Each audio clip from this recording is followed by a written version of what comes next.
Hello, how are you? I'm good. How are you? I'm good. So my name is Adrian. I'm a student PT at UAMS. It's okay if I work with you today? Okay. So today I'm just going to kind of get you, kind of do some tests on you to see kind of where you stand with the different skills we have in the PT world.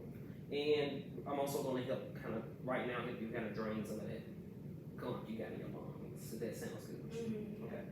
So the first thing we're going to do, I'm going to have you lay on your left side for me, facing me. And I'm going to raise you 18 inches. Are you feeling okay? Okay. I'm going to come right here. And I'm just going to kind of do a little cupping method, okay? It's going to sound like, it's going to be kind of like me patting you on your back. Just to help get those secretions, help break up those secretions in your lungs, help be able to help them come out. Awesome. Sounds good? Yeah. Alright, so we're going to come here. You ready? And we're going to do this like for 3 to 5 minutes, okay? Okay. Alright, so.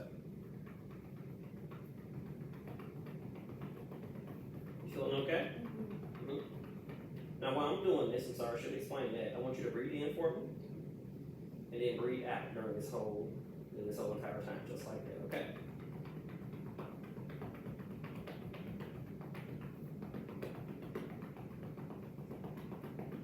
All right.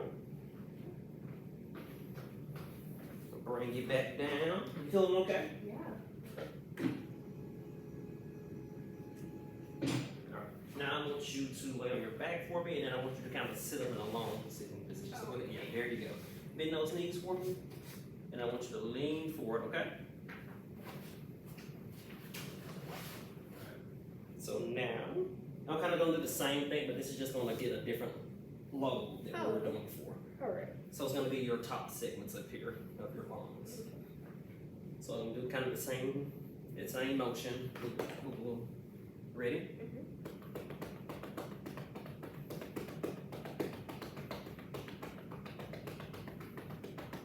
We're going to do this for 3 to 5 minutes, okay? And I kind of want you to do that same breathing thing you were doing earlier. There you go. Just keep doing that throughout. All right, feeling okay? Yeah. Good. So next, also with that, I could have did. So we got different ways. I could did what I did, the cupping method, or I could do the vibration method. And also, I could also had you cough too at the end, just to help with that progression and getting all that up. Okay. All right. So let's go ahead and take a step down for me. Yep. Sorry. We're gonna go right here to those parallel bars. Okay. I'm going to turn this. All right. So next thing I'm gonna do is do the Charleston's Comorbidity Index. So this actually no. So I did the Charleston Comorbidity Index on you earlier, and basically the Charleston Comorbidity Index it predicts a 10-year survival rate in a patient. And your score, you had 7 points. So with 7 points, that kind of it puts you on that 0% estimated 10-year survival rate, just because of all the comorbidities that you have. All right. And now we're going to perform the short physical performance battery. So the first thing we're going to do is we're going to test your balance. So can you kind of step in there for me? And the first thing I want you to do is put your feet together just like this, and try not to use the support here. And we're going to try to see how long you can stand it for. Okay? Okay. Ready?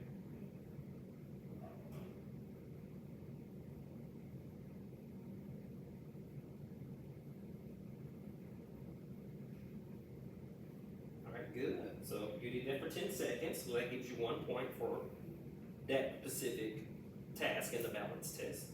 And now I want you to get your heel on your right foot and put it right next to your big toe, okay? All right, you're going to do the same thing. I want to see how long you can hold it for without holding on to the bar. All right.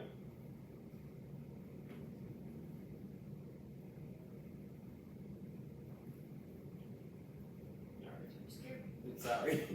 All right, so you will get 0 points for that because we held it for like 7 seconds.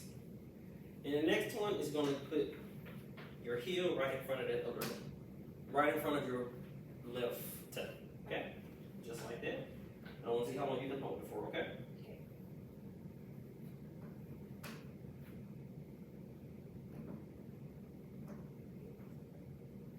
All right. So that was about 3 seconds. My balance is not that good. So you'll score 0 for that. So overall score you get here is a 1. And which that indicates worse physical performance, poor probability of recovery, and poor probability of improvement, just for that one section. Next one is going to be your gait speed test. And let me grab a timer.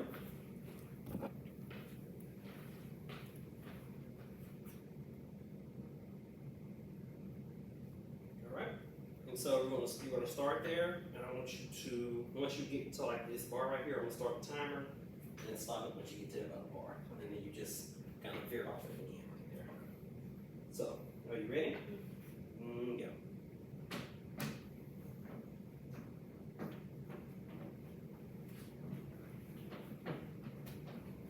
Okay. That was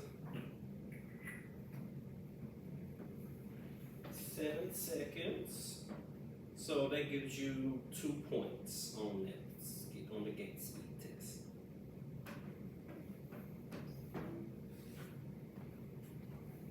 And I kind of told you wrong earlier when I said about the balance test and telling you like what that meant. Okay. I mean, it's still a 1, which is not what we wanted, but it is kind of still like a worse performance. But really, I'm not supposed to give you that whole scale until I get that whole composite of scores, okay? All right. So next will be your 5 times sit to stand.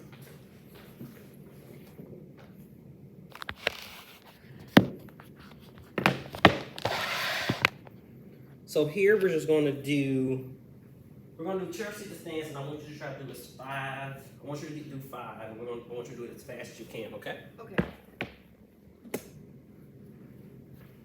So, whenever you're ready. Can I use my hands? Yes, it's fine. Ready?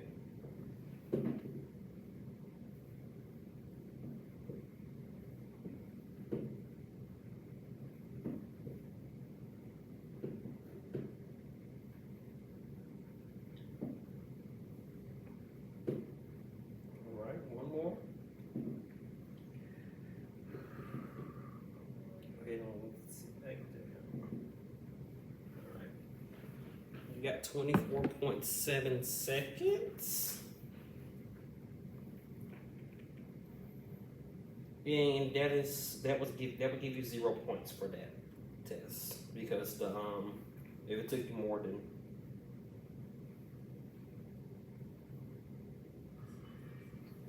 what's your score? That would give you 1 point because it was greater than 16.7 seconds, but it wasn't more than 60 seconds. So go ahead and add that up.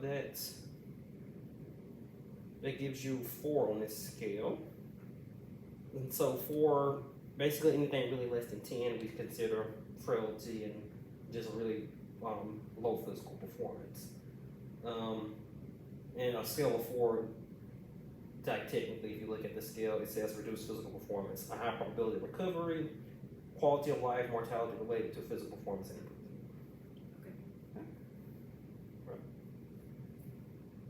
And so next, we got your heart rate, your resting heart rate is 60 beats per minute.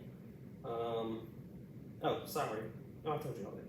So I've got your heart rate was 60 beats per minute. And your max heart rate was 145 beats per minute. Okay. And so I use the Carvana method to get your target heart rate. And when looking at getting 60% of that max heart rate, it is 111 beats per minute. And to get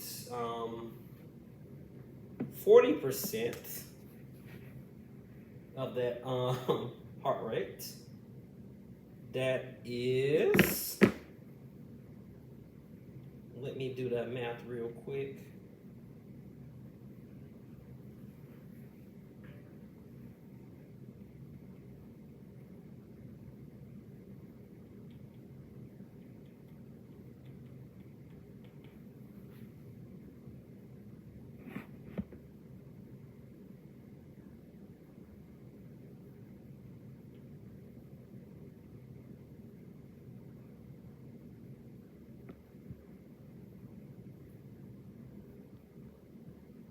.94. Okay. So we get the heart rate between 94 and 111 beats per minute. This is where we want that target heart rate to be. And that's your target, that's the target level of activity is low intensity, less than 3 minutes. Okay. And so 3 activities that you can do to achieve that level of exercise intensity. For a heart rate like that and for your age, I think some fast-paced walking around your neighborhood would be good. Using the recumbent bike that you told me that you have at your local gym, that would be also good. And weightlifting could also get that heart rate to that point that we want, between that 94 and 111 beats per minute. Things that you can do just to help with to keep doing those exercises. So do things that you like. So if you like the fast-paced walking, if you go try it and you like it, keep doing it, and it's better. Or if you think of some other activity that you like, maybe it's that gets that heart rate to that level that we said. Maybe playing with your grandchildren or outside or something like that. You also can kind of go along with that. Just do these different activities with someone. Maybe your grandchildren, your husband, or children, whoever. So, how's that sound? Sounds really good.